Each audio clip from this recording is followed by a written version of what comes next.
کی محکمے بھی ہے اور اس کو آنکھوں سے دیکھو حضرت محمد صلی اللہ علیہ وسلم کے طریقے کے اندر کامیابی ہے، غیرت کے طریقے کے اندر محکمے بھی ہے، اور اس کو دماغ سے سوچو کہ حضور اکرم صلی اللہ علیہ وسلم کے طریقے کے اندر کامیابی ہے، غیرت کے طریقے کے اندر محکمے بھی ہے۔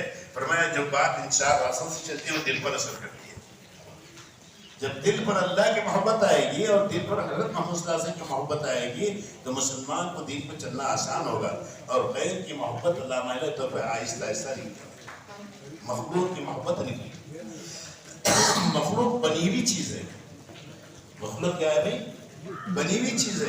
یہ جتنی مخلوق ہے 18,000 مخلوق ہے، یہ بنی ہوئی چیز ہے، اور ہر بنی ہوئی چیز بنانے والے کی محتاج ہوتی ہے، اور بنانے والے خالق اللہ ہے۔ خالق کون ہے بھائی؟ اللہ ہے۔ ساری مخلوق کی تخلیق کی، ساری مخلوق کو پیدا کیا، تو جتنی بنی ہوئی چیز ہے، جتنی بنی ہوئی چیز ہے، یہ بننے اور بگڑنے میں محتاج ہے اپنے بنانے والے، اور جتنی بنی ہوئی چیزیں ہیں یہ نفع نقصان میں محتاج ہیں اپنے بنانے والے کی۔ بذات خود نہ کچھ نفع دے سکتے ہیں نہ کچھ نقصان دے سکتے ہیں، بذات خود نہ بن سکتے ہیں نہ بگڑ سکتے ہیں، بلکہ ساری مخلوق کا بننا اللہ کے ہاتھ میں اور ساری مخلوق کا بگڑنا اللہ کے ہاتھ میں، ساری مخلوق کا نفع اللہ کے ہاتھ میں اور ساری مخلوق کا نقصان اللہ کے ہاتھ میں۔ بس اللہ کا یقین دلوں کے اندر آ جائے، یہ دعوت۔ جب ہم اللہ اور اس کے رسول صلی اللہ علیہ وسلم کو دلوں میں بٹائیں گے تو پھر اس دل کا مقام ہے جس میں اللہ سماتے ہیں، جس میں اللہ کے رسول صلی اللہ علیہ وسلم۔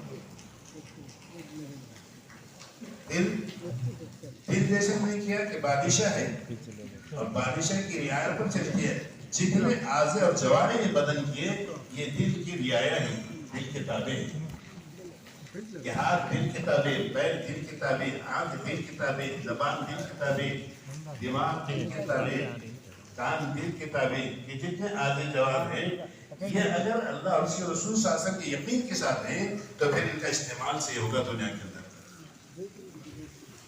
دنیا میں وہ چلے گا جس کو اللہ چاہتے ہیں، دنیا میں وہ چلے گا جس کو اللہ کے رسول صلی اللہ علیہ وسلم چاہتے ہیں۔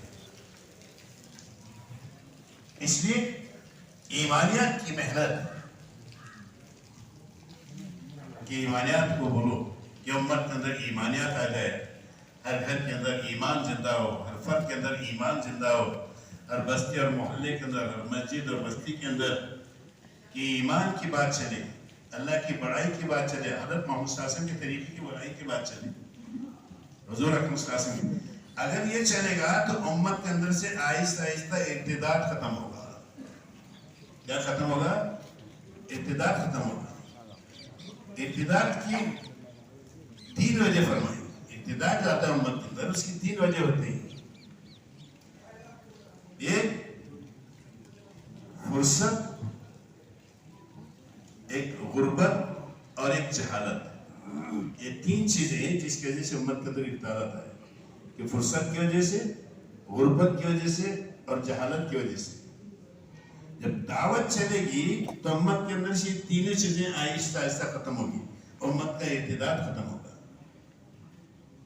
اور آدمی جو ہے دین کی محنت نہ ہو تو اس کا سب سے پہلا نقصان کیا ہوگا؟ جب محنت چھوٹے گی تو دین زندگیوں سے نکلے گا، جب دین زندگیوں سے نکلے گا تو امت کے اندر ارتداد آنا شروع ہوگا۔ اور ارتداد کے 3 درجے ہیں۔ ارتداد کے کتنے درجے ہیں؟ 3 درجے ہیں۔ ایک دم سے شیطان کسی کو سرٹیفکیٹ نہیں دے گا کہ تم مرتد ہو گیا، نہیں، بلکہ آہستہ آہستہ اپنا کام کرے گا۔ ارتداد کے 3 درجے ہیں۔ سب سے پہلا درجہ یہ کہ مسلمان کا معاشرہ مرتد ہوگا، کہ معاشرے میں ارتداد پہلے آئے گا۔ معاشرہ ہمارا رہن سہن ہے، ہمارا کلچر ہے، ہمارا ڈسپلن ہے، کہ معاشرے میں ارتداد کیسے آئے گا؟ معاشرے میں ارتداد ایسے آئے گا کہ مسلمان حضور اکرم صلی اللہ علیہ وسلم کی سنت کو ہلکا سمجھ کر چھوڑ دے گا۔ کیا کرے گا بھائی؟ کس کو؟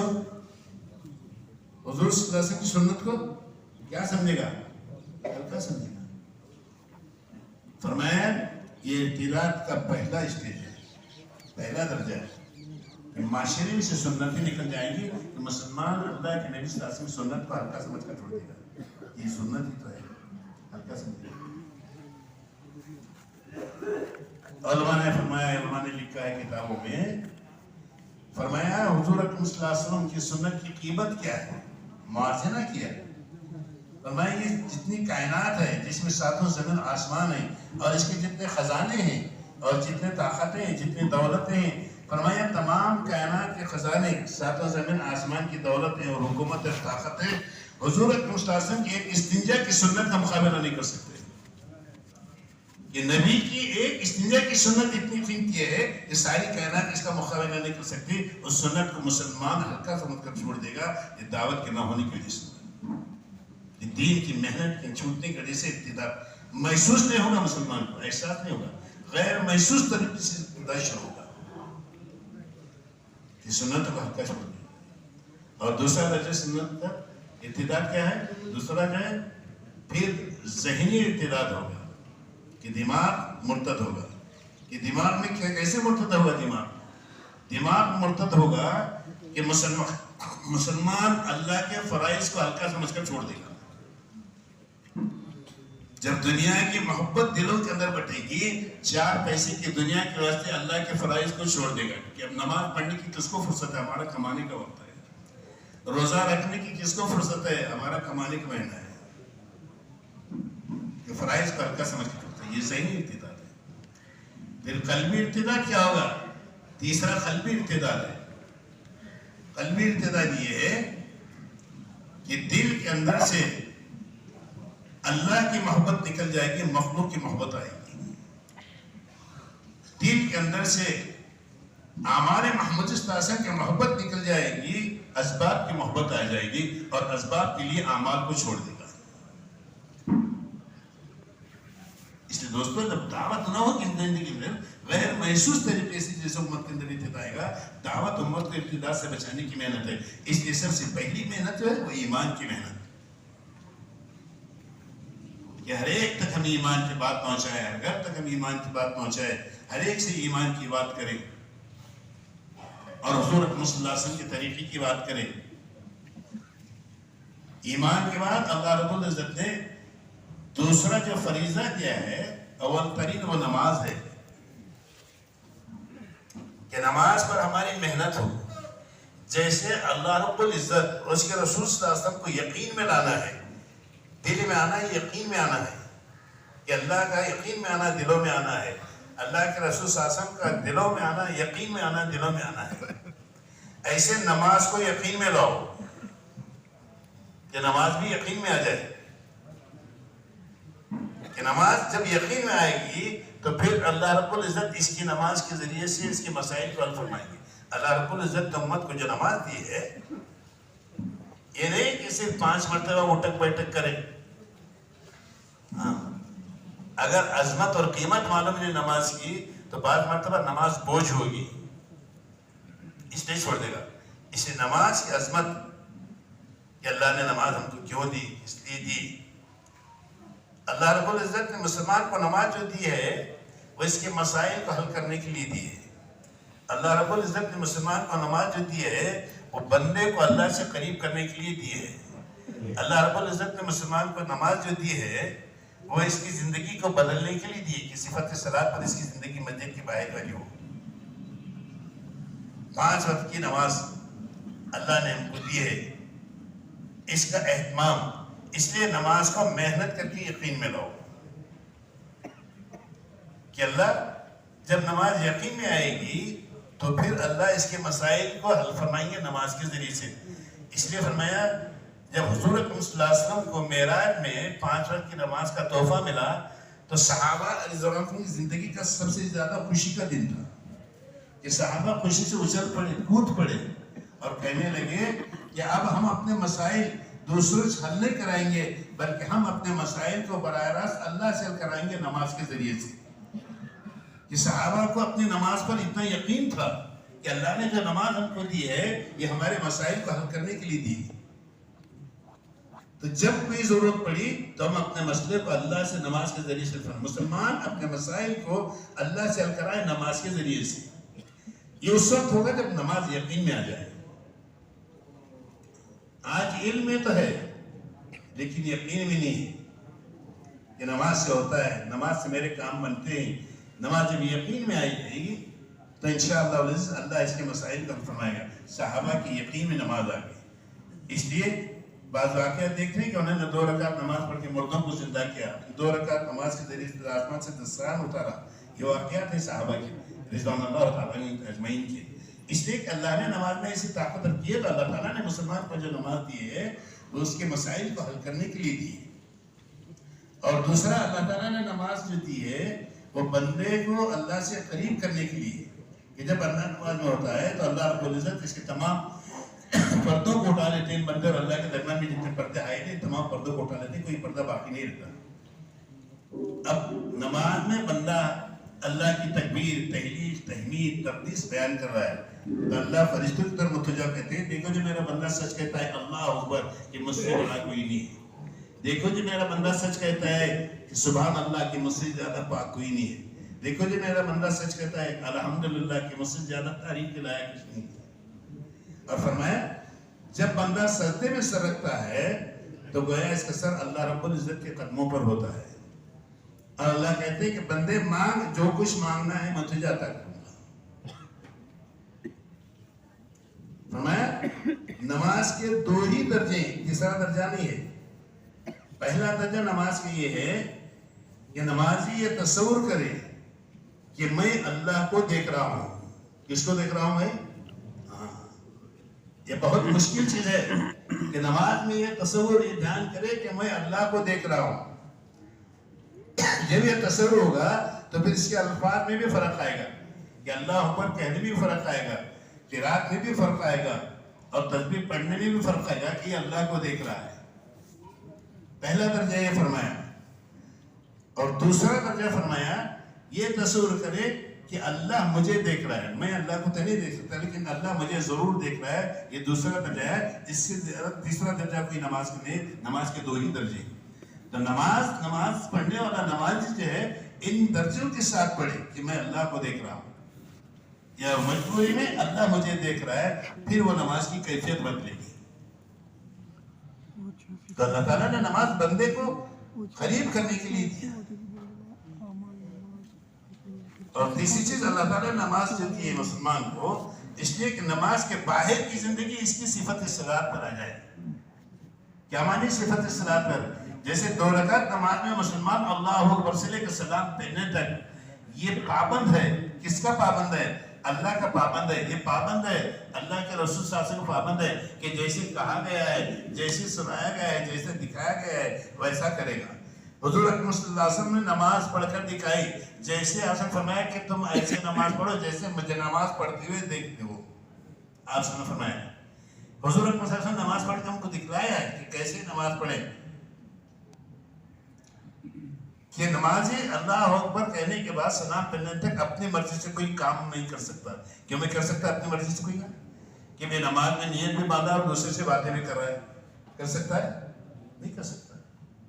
اپنی مرضی سے کوئی کام نہیں کر سکتا. اپنی مرضی سے کوئی کام نہیں کر سکتا. کوئی چھینکے تو چھینک کا جواب نہیں دے سکتا. کوئی سلام کرے باہر سے آیا تو سلام کا جواب دے سکتا. کیوں میں دے سکتا نماز میں؟ نہیں دے سکتا. کیوں کہ یہ پابند ہے. کس کا پابند ہے؟ اللہ اور اس کے رسول صلی اللہ علیہ وسلم کو پابند ہے. یہ اطاعت کا پابند ہے. یہ مطیع اور فرمانبردار ہے. کس کا؟ کہ اللہ کے سامنے کھڑا ہے، اللہ کے پابند ہے.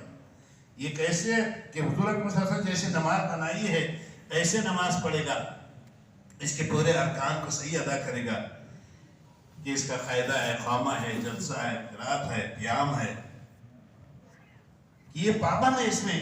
جیسے 2 رکعت نماز میں اپنی مرضی سے کوئی کام نہیں کر سکتا، ایسے مسلمان جو ہے نماز کے باہر کی زندگی، مسجد کے باہر میں یہ پابند ہے. کس کا؟ اللہ اور اس کے رسول صلی اللہ علیہ وسلم کی اطاعت کا. کہ اپنے کاروبار میں ہو، اپنے دھندے میں ہو، اپنی دنیا میں ہو، اپنی دنیا میں ہو، اپنے بیوی بچوں کے ساتھ ہو. یہ پابند ہے کس کا؟ اللہ کی اطاعت کا. یہ پابند ہے کس کا؟ محمد رسول اللہ صلی اللہ علیہ وسلم کی اطاعت کا. جیسے مسلمان نماز میں پابند ہے ایسے باہر پابند ہے اطاعت کا. یہ صفت صلاۃ ہے. اس لیے اللہ ہے نا نمازی. اس نماز کو ہم محنت کر کے یقین میں لائیں. نماز میں محنت چاہیے. تو نماز میں محنت کیسے کریں گے؟ نماز کو محنت جو کریں گے، وہ فرض نماز جو پڑھتے ہیں امام صاحب کے ساتھ، وہ تو امام صاحب پوری جماعت کی رعایت کے ساتھ نماز پڑھتے ہیں. بھائی اس میں بوڑھے بھی ہیں، بیمار بھی ہیں، ضعیف بھی ہیں، وقت کی تنگی بھی ہے. نماز پر محنت جو کرنا پڑے گا وہ اپنے تنہائی کی نمازوں میں نوافل کے ذریعے سے، جیسے تہجد ہے، اشراق ہے، اوابین ہے، چاشت ہے، تنہائی کی نمازوں میں خوب جم جا کر اپنے 2 رکعت نماز پڑھو تنہائی میں، اور اپنے نماز پر محنت کرو تاکہ نماز صفت صلاۃ پر آ جائے، اور تاکہ نماز یقین میں آ جائے جو نماز ہمارے مسائل کو کرے. اس نماز کا علم ہر ایک کے لیے ضروری ہے. صحیح ہو جائے ہمیں نماز کہ 24 گھنٹے کی زندگی اللہ کے احکام عوامر پہ ہو، حضور اکرم صلی اللہ علیہ وسلم کے طریقوں پہ ہو. بعض لوگ کہتے ہیں علم سے چاہ جا رہا ہے، کیا چاہ جا رہا ہے کہ حلال حرام کی تمیز آ جائے. یہ تو علم نہ رہا بھی تو اس کو تمیز کرنا پڑے گا حلال اور حرام کی. اگر حرام نہیں کیا تو حرام میں مبتلا ہوگا. یہ تو ہر ایک کی ضروری چیز ہے. نہیں، علم کا تقاضا ہے کہ جس وقت جس کام میں ہوں میں اس کام میں میرے اللہ کا حکم کیا ہے، اللہ کے حکم کو دیکھے گا. اور جس وقت میں جس کام میں ہوں اس وقت حضرت محمد صلی اللہ علیہ وسلم کے طریقے پہ دیکھے گا. حضرت محمد صلی اللہ علیہ وسلم کا طریقہ کیا ہے؟ یہ کہ اپنی معلومات کو عمل بناؤ. کب عمل بناؤ؟ جب اپنی دنیا میں ہو، دنیا کے کاروبار میں ہو، دندوں میں ہو، اس میں اللہ اور اس کے رسول صلی اللہ علیہ وسلم آ جائے. اگر ہمارے کاروباروں میں، ہماری دنیا میں اللہ کا خوف اور اللہ کے رسول صلی اللہ علیہ وسلم کا خوف اور ڈر ہو اور اس کے مطابق ہو تو پھر یہ تقوی کی چیز ہے کہ ہمارے اندر اللہ کا خوف ہے، ڈر ہے، یہ تقوی ہے. اور علم والوں کو تقوی والے فرمایا. علم والے وہ ہیں جو تقوی والے ہیں کہ اپنے علم کو اپنی دنیا میں برتتے ہیں اللہ کے احکام اور نبی صلی اللہ علیہ وسلم کے طریقے پر.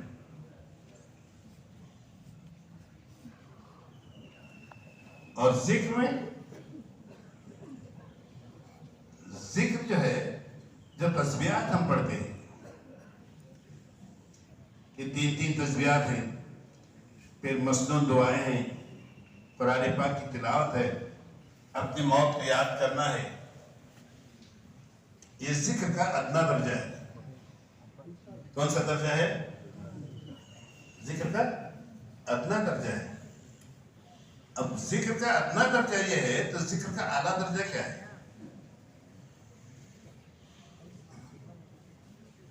حضرت مولانا یوسف رحمۃ اللہ علیہ سنائے فرمایا کرتے تھے یہ جو معمولات ہیں یہ ذکر کا ادنا درجہ ہے.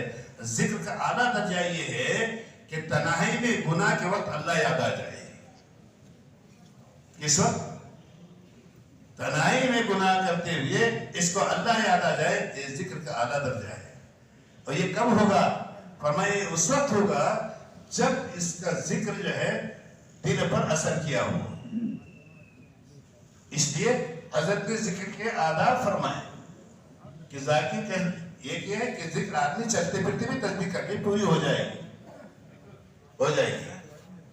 لیکن اس کا حق کیا ہے؟ فرمایا ان تسبیحات کو کیسے ذکر کرے؟ ایک باوضو ہو، قبلہ رخ بیٹھے، نماز کی حیت میں بیٹھے، اور ذکر کرنے والا زبان کو دل کے تابع کرے. زبان کو کس کے تابع کرے بھائی؟ یہ بہت اونچی چیز ہے کہ زبان دل کے تابع ہو جائے. اگر زبان دل کے تابع نہیں ہے تو پھر زبان کا ذکر تو ہے، دل غافل ہے، غفلت کے ساتھ ذکر ہے. اور غفلت کے ساتھ ذکر جو ہے وہ سستی پیدا کرتا ہے. اس لیے فرمایا کہ زبان دل کی تابع ہو جائے ذکر پہ. زبان دل کی تابع کیسے ہو؟ فرمایا جو تسبیح زبان سے کہہ رہا ہے اللہ اکبر کی، اس کا اثر دل پر آ جائے کہ اللہ بڑے. جو تسبیح زبان سے کہہ رہا ہے اللہ کی بڑائی کی، اس کا اثر دل پر آ جائے، دل اس کو قبول کر لے. یہ اس وقت ہوگا جب ذکر کے وقت میں اس کا دل جاگتا رہے گا. پھر دلوں پر وہ یقین آئے گا. جب دلوں پر اللہ کا یہ فکر آئے گا، دھیان آئے گا، تو پھر تنہائی میں گناہ کرتے اللہ سے ڈرے گا. آج دن کے اجالے میں آدمی گناہ کرتے نہیں ڈرتا. بس فرمایا ذکر کا اعلیٰ درجہ ہے. یہ سارے اپنی عبادت ہے. ہماری عبادت دوسرے نہ لے جائیں، دوسرے کے نہ بن جائے، اس کی حفاظت ضروری ہے. اس کے لیے اکرام مسلم ہے. یہ ایک دوسرے کا اکرام، اس میں ایک دوسرے کے حقوق ہے. اور دوسرا احسان ہے کہ ایک دوسرے کے حقوق ہم ادا کریں کہ حق تلفی نہ ہو. کل قیامت میں فرمایا 3 کچریاں ہوں گی. ایک کچری حقوق کی ہوگی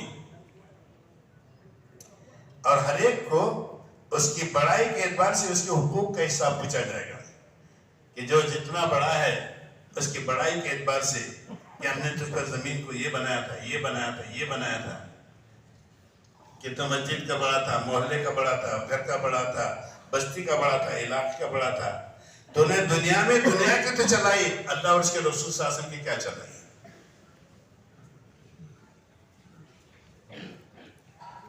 اور پھر حقوق میں کہ کسی کا حق ہم نہ ماریں. حضرت شیخ نے لکھا ہے کہ اگر دنیا میں کوئی کسی کا ایک پائی کا حق مارے گا، کل قیامت میں 500 مقبول نمازیں دینا پڑے گی. ہمارے پاس ایک بھی ہے کہ نہیں معلوم نہیں. ایک پائی کا حق کوئی مارے گا. کیوں؟ کہ قیامت کے میدان میں حقوق کے اعتبار سے ناانصافی نہیں ہوگی. یہاں تو بن جائے گا جو چاہے جیسا چاہے کر لو، گزر جائے گا. یہ گزران ہے، دنیا گزران ہے. لیکن آخرت جزا اور سزا کا میدان ہے، وہاں حقوق ادا کیے جائیں گے. کسی نے کسی کا مال کھایا ہے، اس کا حق دینا پڑے گا. کسی نے کسی کی زمین دبائی ہے، اس کا حق دینا پڑے گا. کسی نے کسی کو ناحق ستایا ہے، اس کو اس کا حق دینا پڑے گا. کسی کو کسی پر بہتان اور الزام لگایا ہے، اس کا حق دینا پڑے گا. کسی نے کسی کی پیٹ پیچھے غیبت کی ہے، برائی کی ہے، تو اس کا حق دینا پڑے گا. تو کیا ہوگا؟ اس کے پاس تو چیزیں ہے ہی نہیں، اسباب ہے ہی نہیں، دے گا کیا؟ اسی لیے آپ صلی اللہ علیہ وسلم نے ایک مرتبہ صحابہ سے پوچھا کہ جانتے ہو مفلس کون ہے؟ صحابہ نے کہا اللہ کے رسول صلی اللہ علیہ وسلم ہمارے پاس مفلس وہ ہے جس کے پاس مال و دولت نہیں، پیسہ نہیں. آپ صلی اللہ علیہ وسلم فرمایا کہ نہیں، میری امت کا مفلس وہ نہیں ہے جس کے پاس مال و دولت نہیں، پیسہ نہیں ہے. فرمایا میری امت کا مفلس وہ ہے جو کل قیامت میں پہاڑ کے برابر نیکیاں لے کر آئے پھر بھی جہنم میں چلا جائے. عرض کیا اللہ کے رسول صلی اللہ علیہ وسلم یہ کیسے ہو سکتا ہے کہ نیکیاں اتنی لائے جہنم میں جائے؟ فرمایا اس کی نیکیاں تو ہوگی، لیکن جب اس کے حقوق کا حساب ہوگا تو اس کے پاس کوئی اسباب نہیں ہے. اللہ اس کی نیکیاں جس کا حق ہے اس کو دے دیں گے. اس کا مال کھایا، اس کا حق دے دو. اس کی زمین دبایا، اس کا حق دے دو. اس کے کاروبار میں آگے پیچھے ہے، اس کا حق دے دو. اس کی پیٹ پیچھے برائی کی، اس کا حق دے دو. اس پر ناحق بہتان اور الزام لگا، اس کا حق دے دو. اس کی غیبت کی، اس کا حق دے دو. اس سے خطا تعلق کیا، اس کا حق دے دو. فرمایا ساری نیکیاں ختم ہو جائیں گی، حقدار باقی رہیں گے. اب نیکیاں ختم ہو گئی، جو حقدار باقی رہے فرمایا اس کے گناہ اٹھا کر اس میں سر پہ ڈالا جائے گا، جس کی بوجھ کی وجہ سے وہ جہنم میں چلا جائے گا. اللہ ہم سب کی حفاظت فرمائے دوستو. اس لیے نیکیاں تو ہم کمائے یہاں، آخرت میں ہم خالی نہ ہو جائیں، اس لیے حقوق کی ادائیگی بہت ضروری ہے. ایک دوسرے کے حقوق. آج ہماری زبانیں کینچی کی طرح سے چلتی ہیں، یہ اس کے بارے میں، اس کے بارے میں، اس کے بارے میں کوئی ہے ہی نہیں. لیکن اس کا وبال آج نہیں کل معلوم پڑے گا. آدمی کے کسی کے بدن پہ اگر خنجر کا چاقو کا زخم لگا ہے تو وہ بھرتا ہے، لیکن زبان کا زخم جو ہے وہ دل کو لگتا ہے، وہ بھرتا نہیں ہے. یہ دل کٹتی ہے. اس لیے ہم اس سے محفوظ رہے. ایک دوسرے کی پیٹ پیچھے غیبت کرے، ایک دوسرے کے ناحق الزام لگائیں، بہتان لگائیں. آج میں کسی پر لگا رہا ہوں تو اللہ کا ضابطہ ہے، کل اللہ مجھے اس کچہری میں کھڑا کرے گا کہ جہاں مجھے بھی بدنامی ہوگی، مجھ پر بھی بہتان ہوگا. یہ ضرور ہوگا. اور آخرت میں پھر الگ. اس لیے دوستو ہم غیبت سے بچیں. آج ہمارے پاس یہ بیماری عام ہو گئی کہ تھوڑی تھوڑی بات لے کر اس کی پیٹ پیچھے اس سے بولے, اس کی پیٹ پیچھے اس کو بولے, اس کی برائی اس نے کی ہے, اس کی برائی اس کی کرے. ساری تکلیف یہی چل رہی اور اسے ہم بڑی فخر کی چیز سمجھ رہے ہیں. بعض لوگ سے شوق سے بولتے رہتے ہیں, یہ برائی بولنے میں مزے لے لے کر بولتے ہیں. حضرت مولانا یوسف صاحب رحمۃ اللہ علیہ سنائے فرمایا کرتے تھے کہ غیبت بہت بڑا گناہ ہے. غیبت بہت بڑا گناہ ہے اور غیبت کی سزا نقد ہوتی ہے. اور غیبت کی نقد سزا یہ ہوتی ہے کہ اللہ دلوں کو پھاڑ دیتے ہیں, کہ دل پھٹ جاتے ہیں غیبت سے. اور آج ہم اسے اپنائے ہوئے, ساری تبلیغ الگ رہ گئی اور اپنے آپس کے انتشار معاملات اور سوچ رہے کہ ہم بھی کام کر رہے ہیں. کیا کام کر رہے ہیں؟ تو دوسری کی اصلاح میں لگے. کیسے لگے؟ اس کی پیچھے پیچھے برائی کر رہے ہیں, اسے اصلاح سمجھ رہے ہیں, حالانکہ گناہ بول لے رہے ہیں. جو کہتے ہیں نا دوسرے کی اصلاح کر رہے ہیں, دوسرے کے واسطے اپنے آخرت برباد کر لینے میں چاہیے. کوئی غلطی کرنا ہے وہ جانے, اللہ جانے. اگر تم نے حق ہے تنہائی میں بات کرو, بٹا کے بات کرو. اگر تعلق ہے, ہم عمر ہیں, پیٹ پیچھے مت بولو کسی کو. فرمایا غیبت کی سزا نقد ہوتی ہے اور نقد سزا یہ ہوتی ہے کہ اللہ دلوں کو پھاڑ دیتے ہیں, دل پھٹ جاتے ہیں. اور فرمایا جو مسلمان کسی اپنے مسلمان کی پیٹ پیچھے غیبت کرے اس کی مثال ایسی ہے جیسے اپنے سگے مردار بھائی کا گوشت کھانے والا ہے.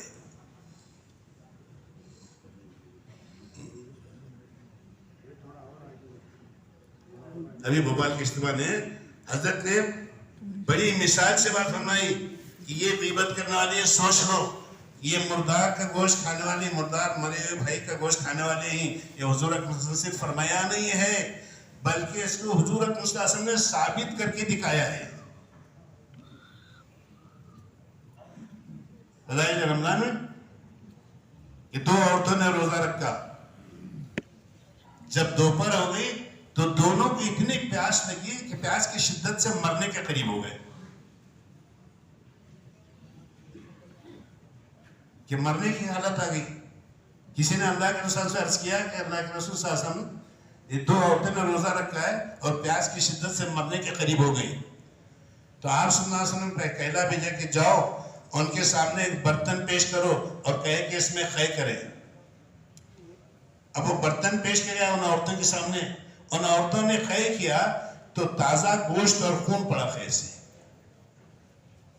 ان کو تعجب ہوا کہ ہم نے تو گوشت چکا بھی نہیں, دیکھا بھی نہیں, کیسے ہوا؟ تو آپ صلی اللہ علیہ وسلم نے فرمایا کہ ان دونوں نے مل کر تیسری کی غیبت کی تھی. تو حضور اکرم صلی اللہ علیہ وسلم نے یہ ثابت کر کے دکھایا تاکہ قیامت تک کی امت جو ہے اس سے بچے. اور آج ہم اس کو سعادت سمجھ کر کریں کہ ایک دوسرے کی برائی, ایک دوسرے کے پیٹ پیچھے غیبت, اس کو بہتان اس کو الزام, یہ کام ہو گیا ہم لوگوں کے لیے. یہ ہمارا اکرام مسلم ہے. اب ساتھی کٹیں گے نہیں تو کیا ہوگا؟ ساتھی کٹنے کی وجہ جو ہے وہ ہماری غیبتیں ہیں, ہماری چغلی ہے. کیا ہر ایک دوسرے کو دیکھنا چاہتا ہے, دوسرے کی اصلاح کرنا چاہتا ہے؟ نہیں دوستو, اکرام مسلم کا معاملہ جو ہے وہ بہت سنگین ہے. اس لیے خصوصاً ہم کام کرنے والے جو ہے ان چیزوں سے محفوظ رہیں. اخلاق, ہمارے اخلاق کیسے ہونا چاہیے؟ اپنے ساتھیوں کو چہرے نبھاؤ, لے کر چلو, سمجھاؤ, پیار محبت سے کام کرو. کسی کے گھر کا کام تھوڑی ہے, ہر ایک اللہ کے دین کا کام کرتا ہے. تو اس میں کیا ہے ٹھیکیداری.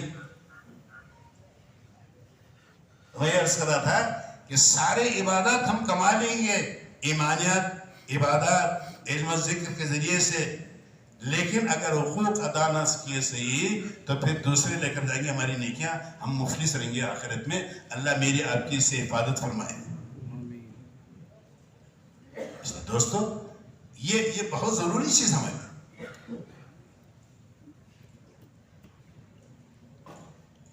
اور مخلص بن کے کام کریں کہ ہم شہرت نہیں چاہتے. کیا نہیں چاہتے؟ شہرت نہیں چاہتے کہ نام آ جائے، نہیں. بعض صحابہ تو ایسے تھے چھپ چھپ کی نیکی کرتے تھے، چھپ کر کے پتہ نہ چلے کہ کس نے کیا، پتہ بھی نہیں چلتا تھا. بعض بزرگ کے واقعات ہیں کہ چھپ چھپ کے نیکیاں کرتے ہیں، رات میں ڈال کر آتے دروازے پر، کسی کو پتہ نہیں چلتا کون دیا. کیوں؟ کہ وہ چاہتے تھے کہ مخلوق کو پتہ نہ چلے، بدلہ مخلوق سے لینا بلکہ خالق سے لینا، اللہ سے لینا ہے. اور اللہ سے بدلہ جو لیں گے وہ مخلصین نہیں ہیں. ایک اللہ کی رضا کے لیے کرنا اور دوسرا بدلہ اللہ سے لینا.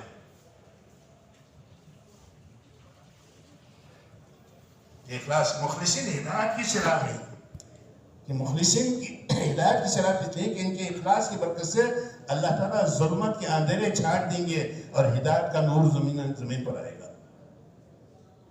اس لیے اخلاص بہت ضروری چیز کہ اللہ کے لیے کرنا اور بدلہ اللہ سے لینا. کوئی کچھ بھی کہے، کوئی گالیاں دے، اس سے تاثر میں اپنا وقت اللہ کے لیے کرنا ہے اور بدلہ اللہ سے لینا ہے. نام و نمود، شہرت، دکھاوا، یہ خبیث جذبے، شیطان ان جذبوں سے آدمی کو مارتا ہے. نیکی کر کے بھی کنگال ہو جاتا ہے انسان. یہ ساری چیزیں ہماری نیکیاں کھانے والی، جیسے کینچی کپڑے کو کترتی ہے ایسی یہ نیکیاں ہماری کترتی ہیں. اس لیے اللہ ہماری تمہاری سب کی حفاظت فرمائے، مخلصی بنے اور پھر جان مال کو اللہ کے راستے میں لگائے. کہ خروج اللہ کے راستے کا. اب اجتماع سامنے ہے ہمارے، جو سامنے اجتماع ہے وہ اجتماع کے لیے ہم اپنی ترتیب بنائیں. کیا ترتیب بنائیں؟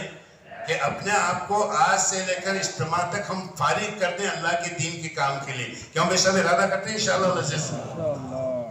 کہ اب ہم اللہ کے دین کے لیے اپنے اجتماع کے لیے ہم فارغ ہیں اور محنت میں چل پھر کر محنت کریں گے میدان میں،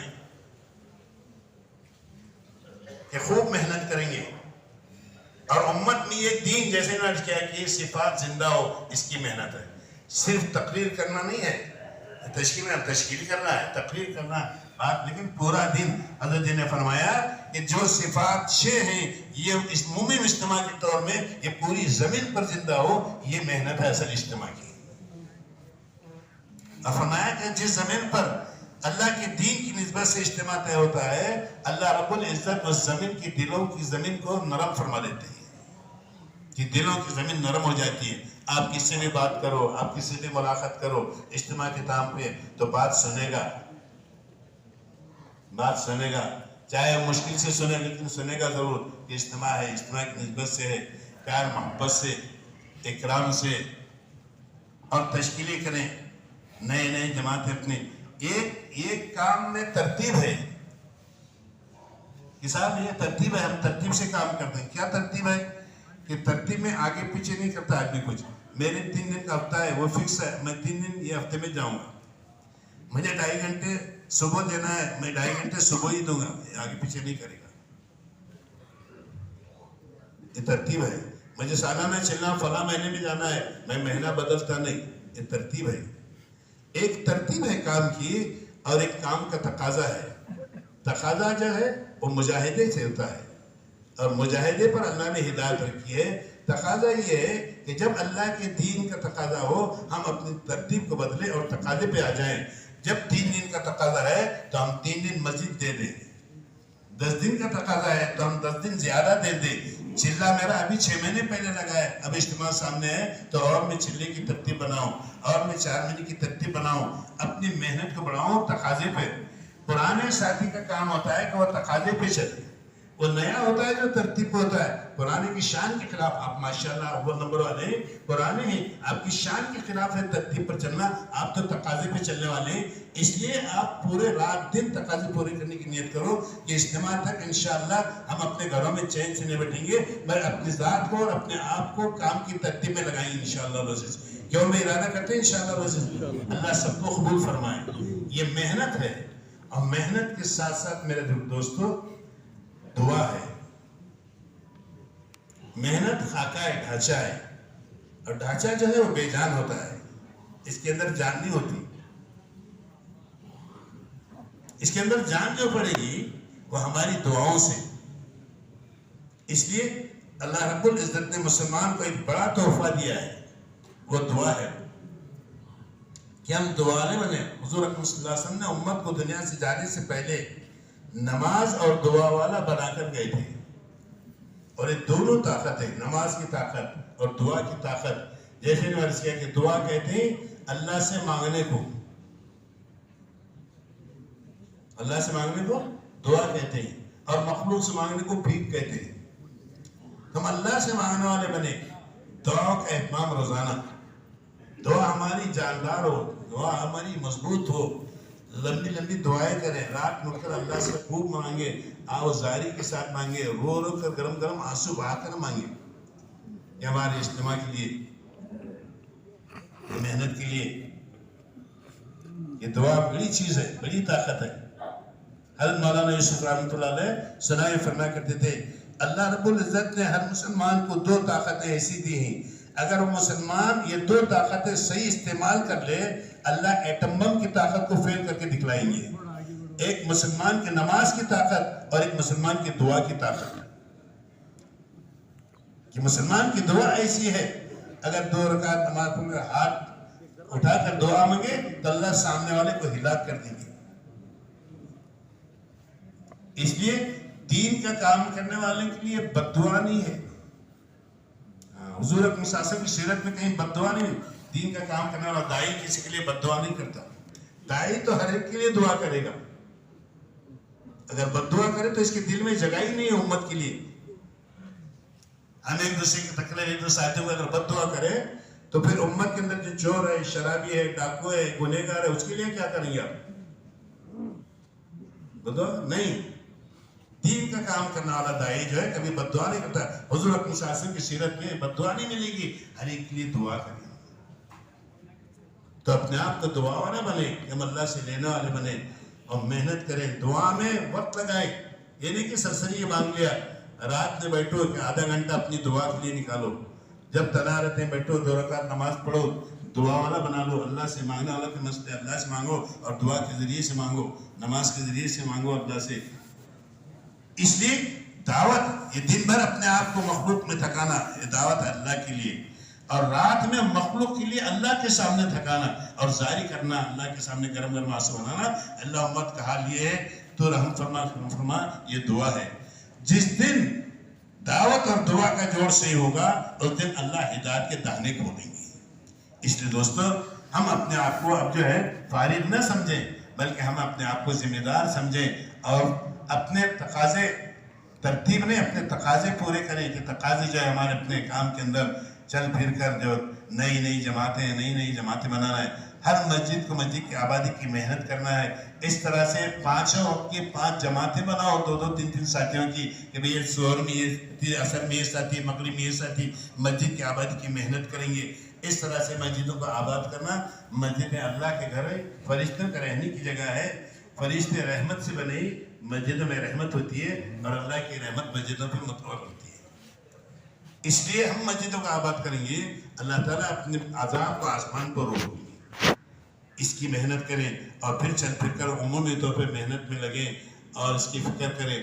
آپس کے جو انتشار میں بعض مرتبہ اصولوں پہ جھگڑا کرتے ہیں، میں یہ اصول سناتا ہے، میں یہ اصول، کام الگ رہا، اصول پہ مر رہے ہیں لوگ۔ اصول پہ جھگڑا کرنا سب سے بڑی بے اصولی ہے۔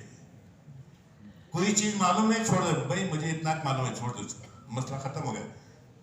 نہیں، اپنے بڑوں سے پوچھ لو، بھائی آپ نے تحصیل والوں سے پوچھ لیں گے، اپنے ضلع والوں سے پوچھ لیں گے، صوبے والوں سے پوچھ لیں گے، نظام سے پوچھ لیں گے، کوئی بڑا مسئلہ شدت کا ہے تو یہ چھوڑ دیتے ہیں، اور بڑھتے بڑھتے میں یوں سنا تھا، میں وہی سنا تھا، اس سے پارٹیاں بنتی ہیں۔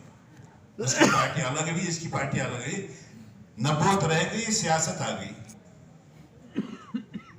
اور دعوت نبوت کا کام ہے، یہ امت بن کر کام کرنا ہے۔ کیا بن کر کام کرنا ہے؟ امت، کہ ہم امت ہیں، اور امت جو ہے وہ تفریق کا لفظ نہیں ہے، امت اجتماعیت کا لفظ ہے۔ امت ایک ہے، کیوں بھائی امت کتنے ہیں؟ امت ایک ہے، ساری امت بن کر کام کرنا ہے۔ امت میں تفریق جو ہوگی وہ 4 چیزوں سے ہوگی۔ ایک، زبان کی وجہ سے تفریق ہوگی، یہ فلاں زبان والے، یہ ہماری زبان والے، ان کی زبان ہے، یہ ان کی زبان ہے. تو زبان کی بلبوتے پر امت کی تفریق ہو گیا، ہم فرق کر دیا. دوسرا رنگ کی بلبوتے پر، یہ فلاں رنگ والے، یہ کالے ہیں، یہ گورے ہیں، یہ پیلے ہیں، یہ لال ہیں. تو تقسیم رنگ کے بلبوتے پر امت کی تقسیم ہم نے کی، تفریق کی ہے. امت میں تفریق ہو گیا رنگ کی.